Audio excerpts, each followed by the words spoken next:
Subscribe my channel Law and Communication Skills and press the bell icon for more informative lectures.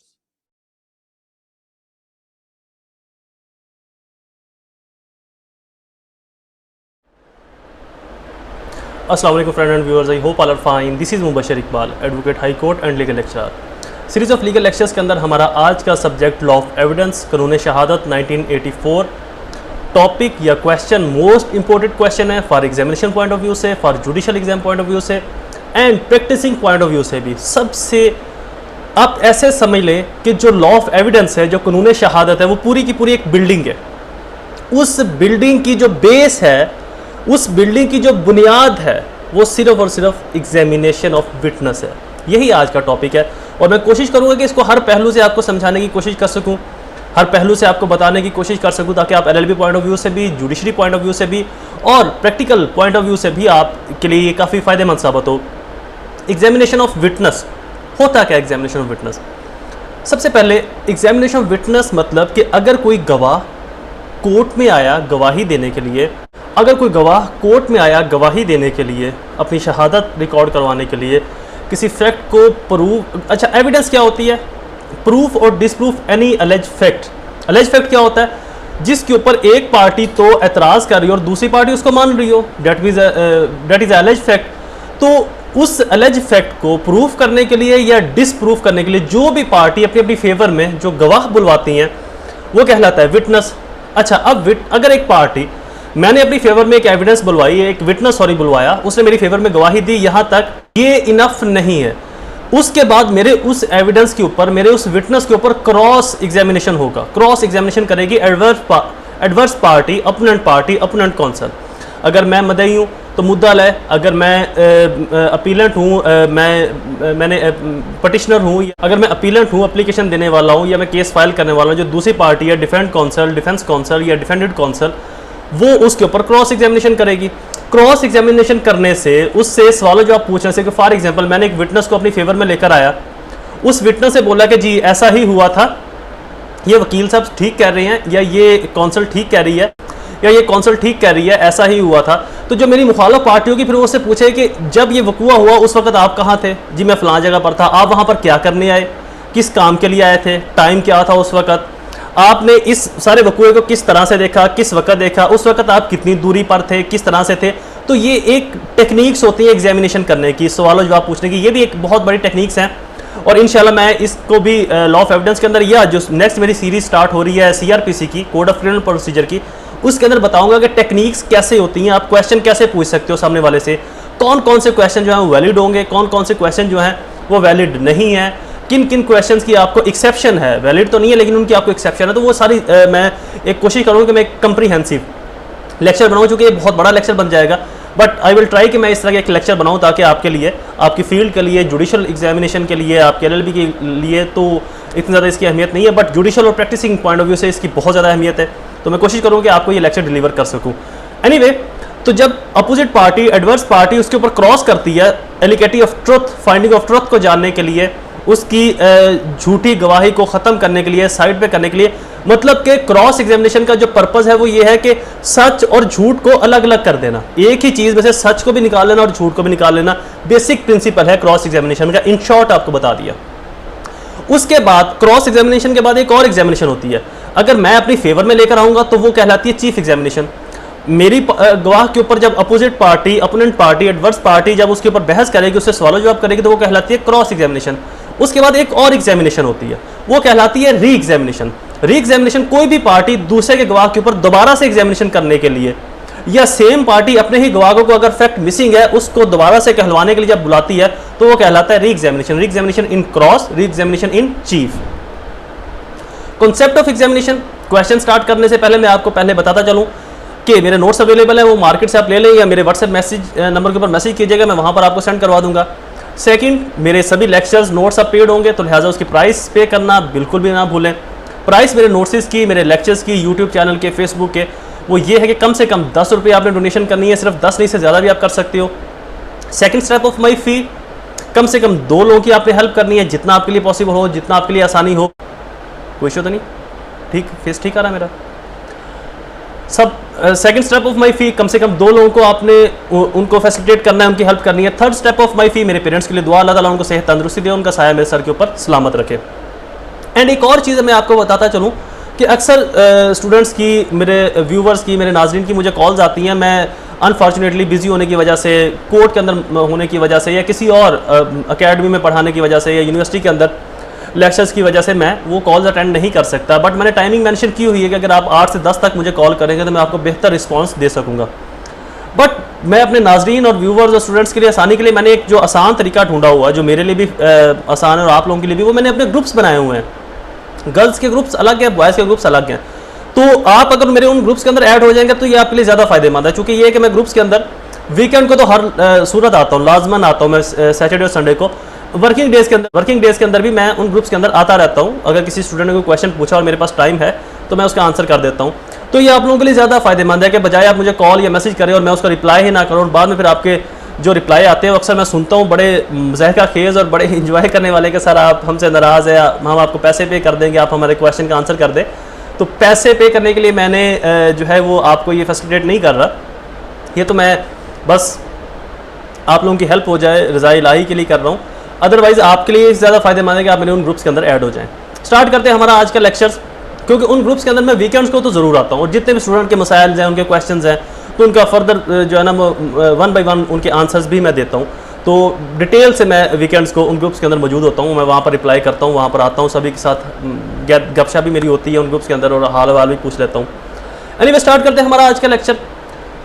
Concept of examination of witness. Examination of witness का concept क्या है?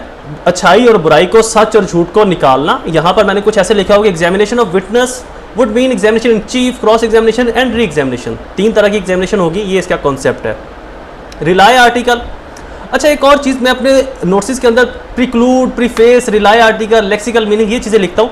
तो मेरे notes थोड़े से unique है, वो मार्केट से डिफरेंट है। इससे पहले जितने भी आपने नोट्स पढ़े, आपने लॉ के नोट्स पढ़े, आपने LLB के नोट्स पढ़े, आप बाकी जो नोट्स पढ़ते, तो उनके अंदर इंट्रोडक्शन लिखा होता है, कंक्लूजन लिखा होता है, रेलिवेंट प्रोविजन या रेलिवेंट आर्टिकल लिखा होता है। तो मैं ये नहीं लिखता, मैंने एक नई चीज़ इंट्रोड्यूस करवाई, और ये बहुत फ़ायदेमंद है स्टूडेंट्स के लिए। जहाँ तक जो मुझे सुनने में आया, मुझे देखने में आया, जो चेकिंग करते हुए मैंने देखा ऐसे नोट्स को, तो फ्रेंकली उनके जो मार्क्स हैं वो 20 नंबर वाला जो क्वेश्चन है उनमें से 13, 14, 15 नंबर तक उनके मार्क्स आए हैं। और मैं बड़ा इसके अंदर मुझे अल्लाह ताला का शुक्र मैंने अदा किया कि मैंने एक नया स्टेप लिया था, लेकिन वो बड़ा अप्रिशिएटिंग रहा, वो अप्रिशिएटेबल रहा, सिर्फ स्टूडेंट्स के लिए नहीं बल्कि एग्जामिनर्स के लिए भी। तो लिहाजा मैं इंट्रोडक्शन की जगह पर प्रीफेस लिखता हूँ अपने नोट्स के अंदर, और यही मैं स्टूडेंट्स को भी बोलता हूँ। और कंक्लूजन की जगह पर प्रीक्लूड लिखता हूँ। रेलिवेंट प्रोविजन या रेलिवेंट आर्टिकल मैं नहीं लिखता, मैं रिलाय प्रोविजन या रिलाय आर्टिकल लिखता हूँ, और यही मेरे नोट्स के अंदर भी लिखा होता है। लेक्सिकल मीनिंग लिखता हूँ, अकेला मीनिंग नहीं लिखता। तो ये कुछ चीज़ें मैंने अपने नोट्स के अंदर चेंज की थी, जो काफ़ी अप्रिशिएटेबल हुई स्टूडेंट्स के लिए और यूनिवर्सिटीज़ के लिए। और मैं अल्लाह ताला का शुक्र अदा करता हूँ कि मुझे मेरे लिए ये बड़ी फ़ख्र की बात है मेरे अल्लाह ताला के फजलो करम से, कि मुझे ये था कि शायद ये चीज़ जो है वो अनएक्सेप्टेबल हो मार्केट के अंदर या एग्जामिनर के अंदर, लेकिन एग्जामिनर्स ने भी इसको बहुत अप्रिशिएट किया। मैंने ऐसे स्टूडेंट्स के नंबर देखे, इनफैक्ट अपने ही मेरे स्टूडेंट्स हैं मेरी अकेडमी के, उनके मार्क्स जब मैंने देखे, जब उनके पेपर चेक किए, तो मुझे बड़ा ये अच्छा लगा कि उनको 15-15 नंबर तक भी एक जो है ना जिसकी प्रेजेंटेशन अच्छी थी उसको 14-15 नंबर तक भी एक क्वेश्चन में से मिले। और पंजाब यूनिवर्सिटी के जो स्टूडेंट्स हैं वो जानते हैं कि 14-15 नंबर लेना कितना मुश्किल तरीन अमल है विदाउट एक बेस्ट प्रेजेंटेशन के। एनीवे, आप नोट्स ले लो, आपके लिए ज़्यादा फायदेमंद है। मुझे व्हाट्सएप मैसेज कीजिएगा, मैं आपको PDF की सूरत में फॉरवर्ड करवा दूंगा।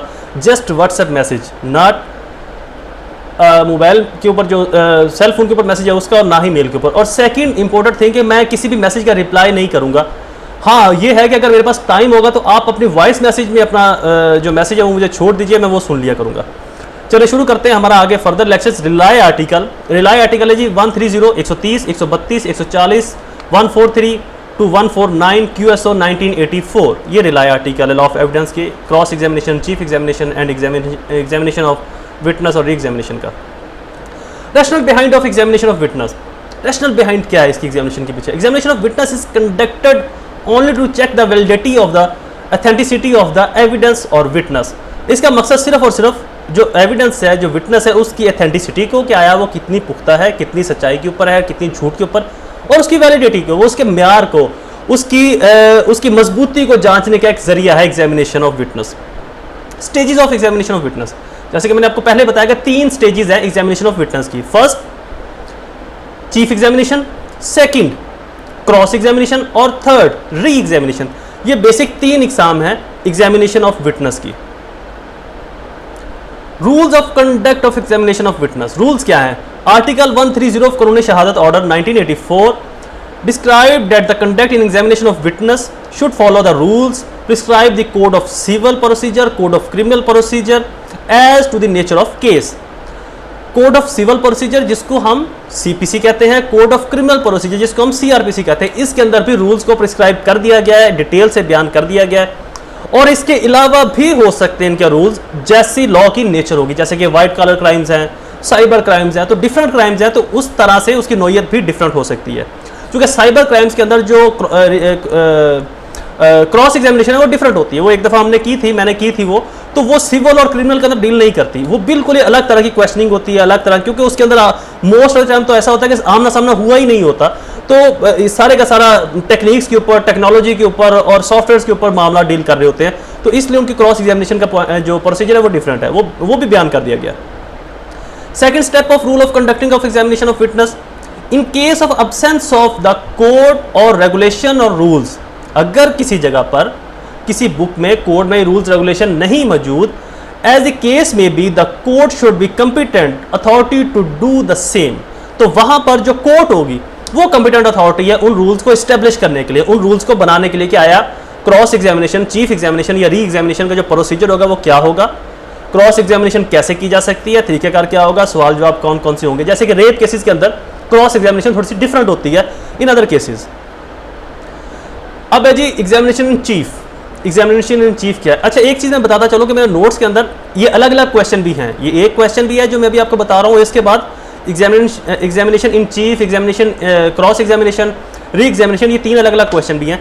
तो आपने ये पूरा जो भी क्वेश्चन मैंने बताया इसी को आप कर ले, तो तीनों में से अगर एग्जाम के अंदर कुछ भी पूछा जाएगा तो आप इस सारे को भी अगर लिख देंगे तो वो भी आपका एप्लीकेबल होगा, वैलिड होगा। एग्जामिनेशन इन चीफ क्या होता है? Examination chief, examination in chief का मतलब कि अगर कोई मद्दई, कोई कौंसल अपनी फेवर में जो गवाही लेकर आते हैं, अपने फेवर में जो गवाह लेकर आते हैं कोर्ट के अंदर पेश करने के लिए, और वो गवाह उनकी फेवर में जो गवाही देते हैं, और वो गवाह कहलाते हैं एग्जामिनेशन इन चीफ, यानी कि अपनी फेवर में दिलवाई गई गवाही, अपनी फेवर में लाया गया गवाह। The examination of chief of witness bye the party who call him shall be called examination chief, जो पार्टी अपने विटनेस को बुलाती है अपने फेवर में, जैसे कि मैंने आपको बताया, वो एग्जामिनेशन इन चीफ कहलाता है।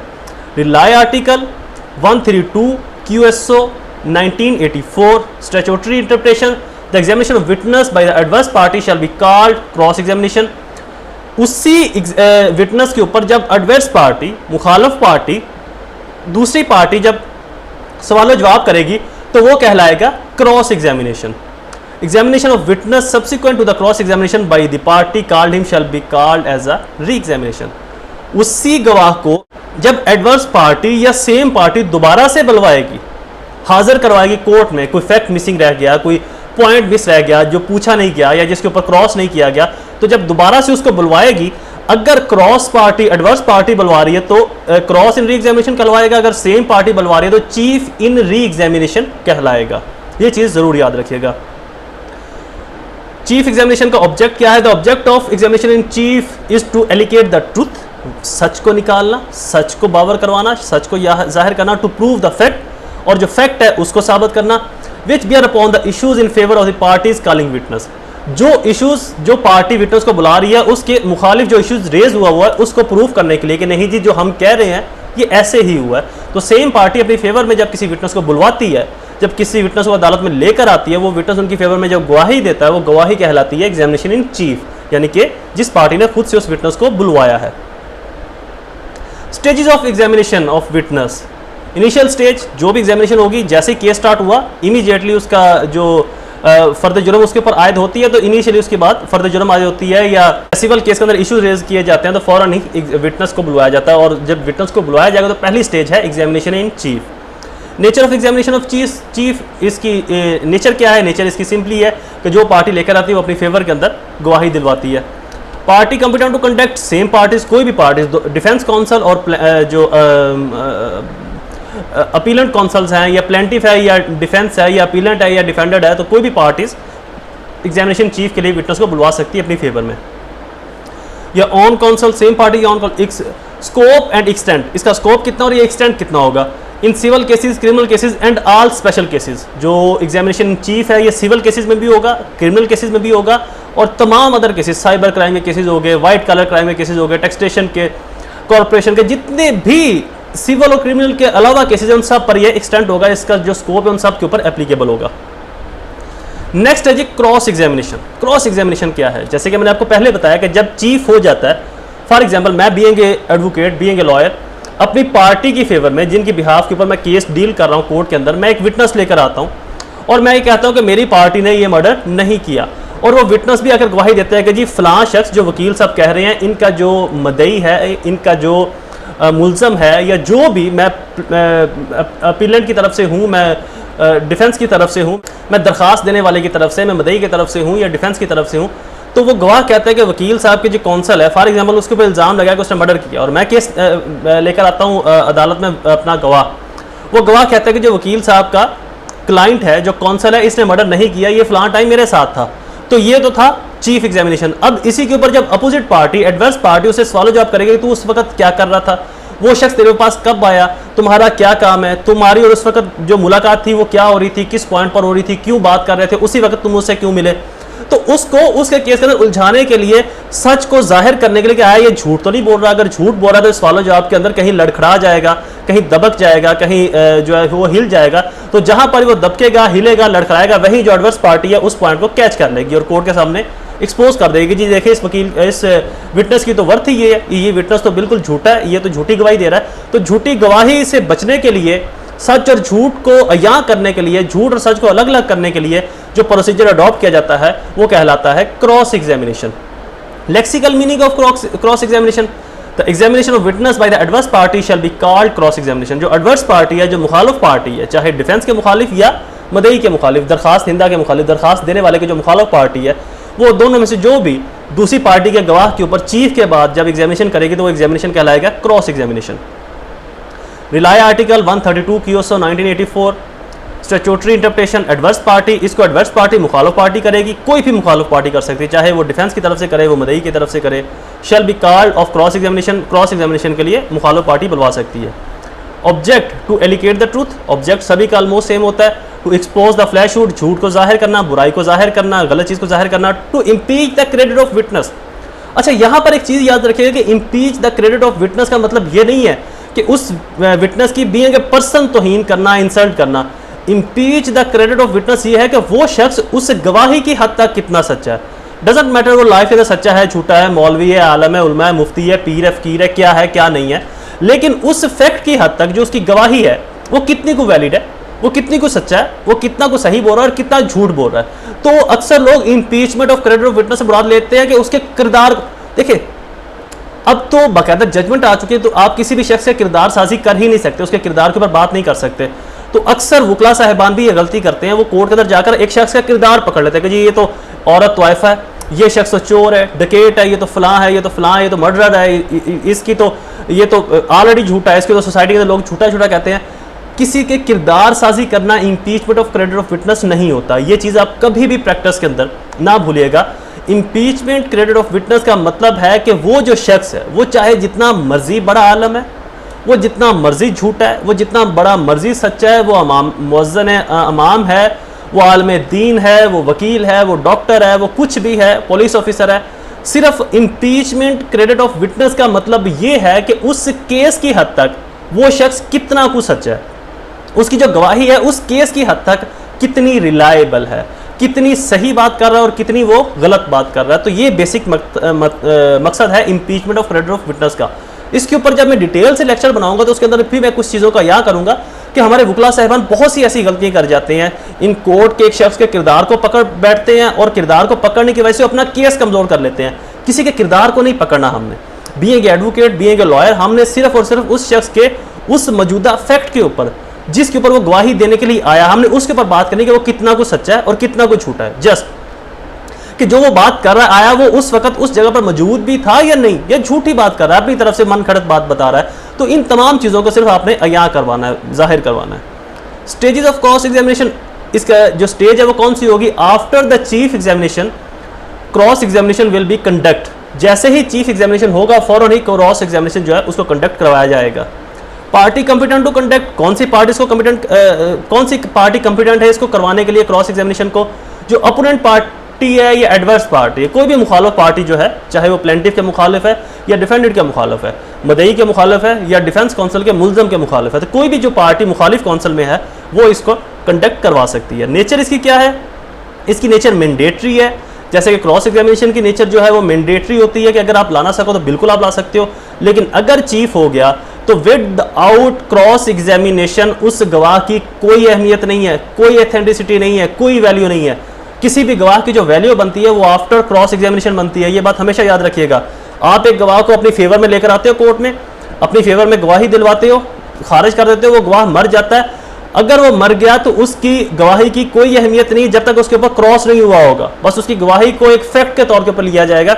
अगर वो दोबारा से कोर्ट में नहीं आता या मुल्क छोड़कर चला जाता है, शहर छोड़कर चला जाता है, किसी दूर जगह के ऊपर चला जाता है, तो जब तक उसकी गवाही के ऊपर क्रॉस एग्जामिनेशन कंडक्ट नहीं करती मुखालिफ पार्टी, तब तक उसकी गवाही वैलिड नहीं होगी कोर्ट के अंदर। Omission as a cross examination, the omission of cross examination of the witness even after the opportunity has been given to the counsel, such statement of the witness given during his examination in chief be demand admitting or based on truth। जब भी chief किया जाएगा, examination chief होगा, कोई गवाही अपनी कोई council अपनी फेवर में गवाह लेकर आती हैं, तो फिर अपोनेंट काउंसिल को ये मौका दिया जाए कि आप इसके ऊपर क्रॉस करें और ये बताएं कि आया ये गवाह सच बोल रहा है या झूठ बोल रहा है, किस हद तक ये सच्चा और किस हद तक झूठा है। तो जो आपने वहां पर क्वेश्चन पुट करने हैं, ये भी एक टेक्निक्स होती है, मैं आपको सिखाऊंगा। जो क्वेश्चन आपने पुट करने हैं, उन क्वेश्चंस को पुट करके पूछ कर आप ये जाहिर करवाते हो कि आया ये गवाह सच्चा है या झूठा है। नेक्स्ट थर्ड पार्ट है एग्जामिनेशन का री एग्जामिनेशन। मोस्ट इंपॉर्टेंट मैंने जैसे कि आपको बताया था, re examination, lexical meaning of re examination, the examination of witness subsequent to the cross examination by the party who called him shall be called is re examination. Subsequent यानी कि chief examination हो गया, उसके ऊपर cross भी हो गया। अब दोनों में से किसी पार्टी ने कोई ऐसा फैक्ट मिस रह गया, मिसिंग हो गया, ऐसा फैक्ट रह गया, ऐसी बात रह गई जो उससे पूछनी थी लेकिन नहीं पूछी गई, तो इसलिए जब उस गवाह को दोबारा से कोई भी पार्टी बुलवाती है तो वो कहलाता है re examination. Statutory interpretation recall of the examination, इसको रिकॉल करवाया जाएगा, दोबारा से बुलवाया जाएगा। रिलाय आर्टिकल 132 सब आर्टिकल जो है वो 3 है, QSO 1984। Stage of re examination after the completion of chief examination and completion of cross examination is called. जब चीफ कंप्लीट हो जाएगा, क्रॉस कंप्लीट हो जाएगा, उसके बाद इसकी स्टेज आती है री एग्जामिनेशन की। Purpose and object to clear any doubt और एनी मिस्टेक, अगर कोई शक है, कोई गलती है, उसको क्लियर करने के लिए, ख़त्म करने के लिए। इसका स्कोप क्या है? स्कोप सभी का जो है, क्रॉस का भी, चीफ का भी और एग्जामिनेशन का भी, ये सिविल केसेस में भी होते हैं, क्रिमिनल केसेस में होते हैं, और बाकी अदर जितने भी लॉ के केसेस हैं उन सब के अंदर ये एप्लीकेबल होंगे। Extent of re examination up to the fact of the matter which we are unexplained or create some suspicious during cross examination। Cross examination के बाद इसको एक्सटेंड किया जा सकता है, इसको बढ़ाया जा सकता है, इसको एप्लीकेबल करवाया जा सकता है। किसी भी फैक्ट, अगर कोई चीज़ ऐसी है जो अनएक्सप्लेन है, जो एक्सप्लेन नहीं हो सकती, जिसकी वजाहत नहीं हो सकी, जो वाज़ह तौर पर खुलकर सामने नहीं आ सकी, तो इन चीज़ों को एक्सप्लेन करवाने के लिए, वजाहत करवाने के लिए दोबारा से गवाह को बुलवाया जाएगा कि जी आप आकर गवाही दे इसके ऊपर। पार्टी कंपिटेंट टू कंडक्ट, कौन सी पार्टी इसको कंडक्ट करवा सकती है? By calling in the witness, कोई भी पार्टी जो विटनेस को बुलवाएगी, वो अगर फर्ज डिफेंस काउंसिल है और उसने मदई के मुलजिम उसको गवाह को बुलवाना, तो वो उसकी बिहाफ के ऊपर उस पार्टी को बुलवा सकती है। दोनों पार्टी इसके अंदर कंपिटेंट है कि वो गवाह को बुलवाकर उसकी गवाही दिलवा सकती हैं, री एग्जामिनेशन उसके ऊपर दोबारा से करवा सकती हैं। नेक्स्ट हेडिंग है जी preclude remarks, question is complete. I hope आपको ये लेक्चर पसंद आया होगा। मेरे चैनल को सब्सक्राइब करना और बेल आइकन को प्रेस करना ना भूलें। मेरी तमाम वीडियोस को अपने तमाम सोशल नेटवर्क्स के अंदर, अपने व्हाट्सएप ग्रुप्स, अपने यूनिवर्सिटी के आपके जितने भी पेज हैं, आपकी फेसबुक ग्रुप्स हैं, व्हाट्सएप ग्रुप्स हैं, उनके अंदर मेरे लिंक को शेयर जरूर किया करें। मुझे अपनी दुआ में ज़रूर याद रखिएगा। अल्लाह ताला आप सबका हामी और नासिर हो। वस्सलाम।